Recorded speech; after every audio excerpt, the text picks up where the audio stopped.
کسی ایمان والے کو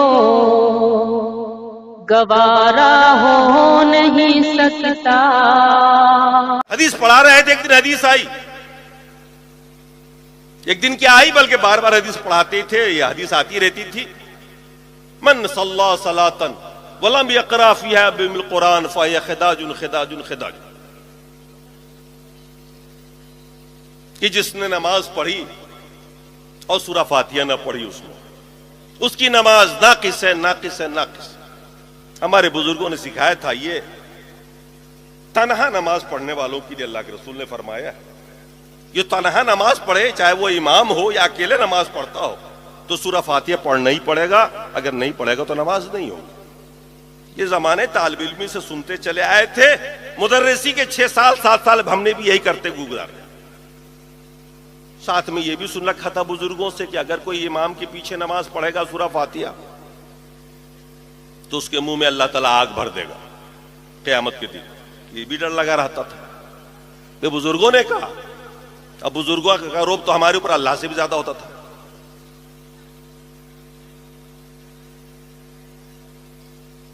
ہم تھے یہاں جس شہر میں، اس شہر میں تو کوئی اہل حدیث نہیں تھا، بغل میں ایک شہر ہے، وہاں کچھ اہل حدیث تھے۔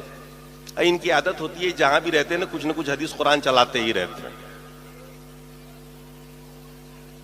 اب وہاں کیا ہوا کہ وہ کہتے پھرتے تھے، ایک ہمارا معتقد تھا، مرید چاہنے والا تھا، اس کے سامنے بول دیا کہ سورہ فاتحہ کے بغیر نماز ہوتی نہیں۔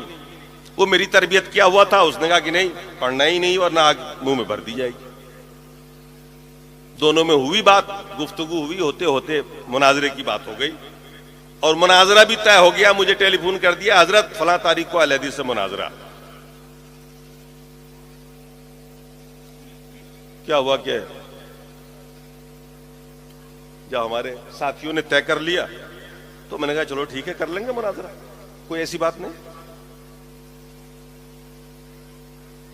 تاریخ پر پہنچ گئے، علماء اہل حدیث بیٹھے ہوئے تھے،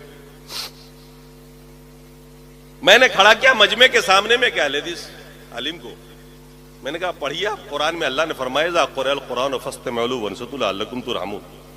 انہوں نے پڑھا، میں نے کہا ترجمہ کریے آپ۔ اللہ فرما رہا ہے کہ جب قرآن پڑھا جائے تو خاموشی سے سنو اور چپ رہو، ہو سکتا ہے اللہ تمہارے پر رحم کر دے۔ میں نے کہا مولانا اب آپ چپ رہیے، خاموش رہیے، عوام فیصلہ کر لے گی۔ میں نے کہا بھائیو، اللہ فرما رہا ہے، مولانا کی زبان سے تم نے سن لیا، اللہ فرما رہا ہے قرآن پڑھا جائے خاموش رہو، چپ کے سنو، اور یہ کہہ رہے ہیں کہ سورہ فاتحہ پیچھے پڑھو۔ اب تک ہم یہ جانتے تھے کہ یہ لوگ رسول کو نہیں مانتے، آج معلوم ہوا یہ اللہ کو بھی نہیں مانتے۔ لوگ اپنے تھے، تالی بج گئی، مناظرہ ختم ہو گیا۔ انہوں نے بہت کہا صاحب حدیث دیکھیے نا، یہ بخاری ہے، یہ مسلم ہے، یہ۔ میں نے کہا اب حدیث دیکھ کے کیا ہوگا، جب قرآن آ گیا تو سامنے تو حدیث کی کیا حیثیت رہ گئی۔ بات ختم ہو گئی۔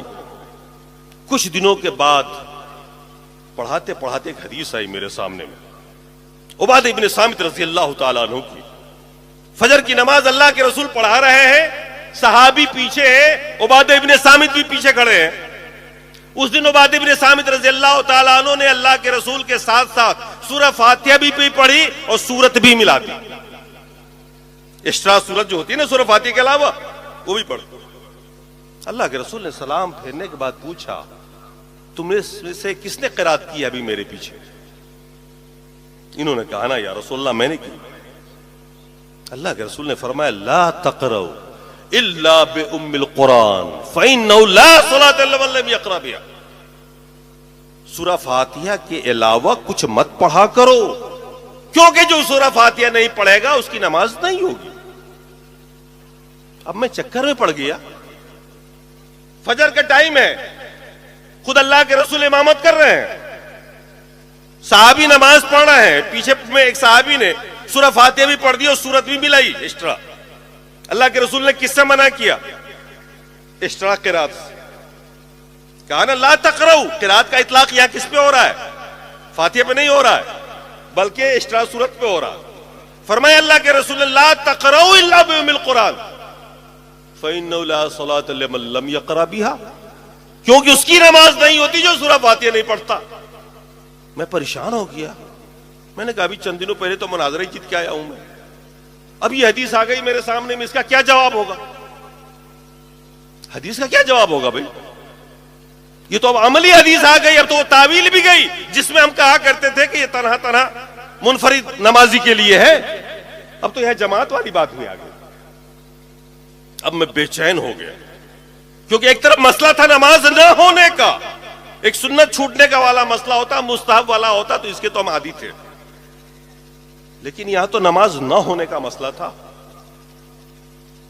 میں نے سفر کیا، تفسیروں کو اٹھا کے دیکھا، میں نے کہا مسئلہ تفسیر سے ہوگا، اور جب ساری 11 تفاسیر کا مطالعہ کیا تو پتہ چلا کہ یہ آیت تو نماز کی فرضیت سے پہلے کی ہے۔ اذا قرئ القرآن فاستمعوا له وانصتوا لعلکم ترحمون، یہ آیت اس وقت نازل ہوئی تھی جب نماز فرضی نہیں ہوئی تھی۔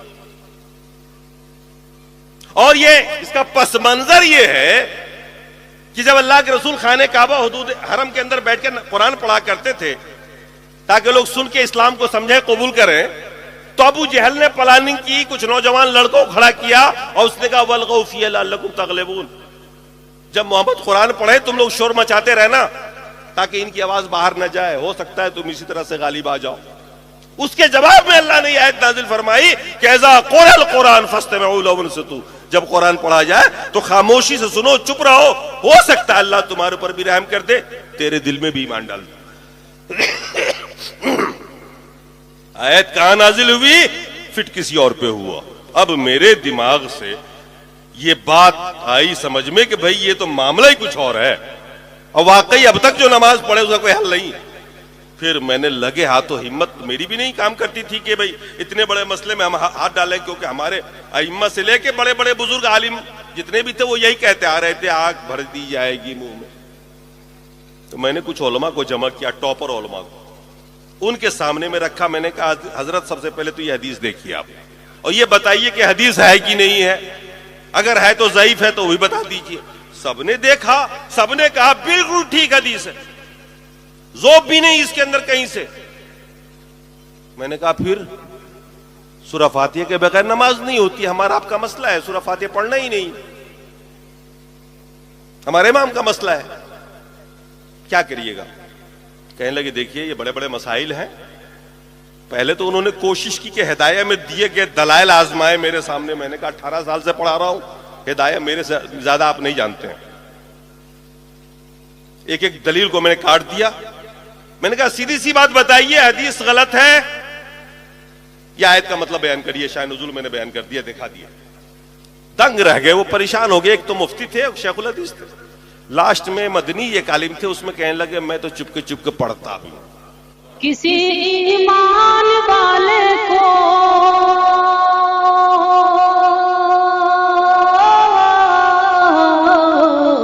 کسی ایمان والے کو گوارا ہو نہیں سکتا جو ہے دشمن محمد کا، ہمارا ہو نہیں سکتا۔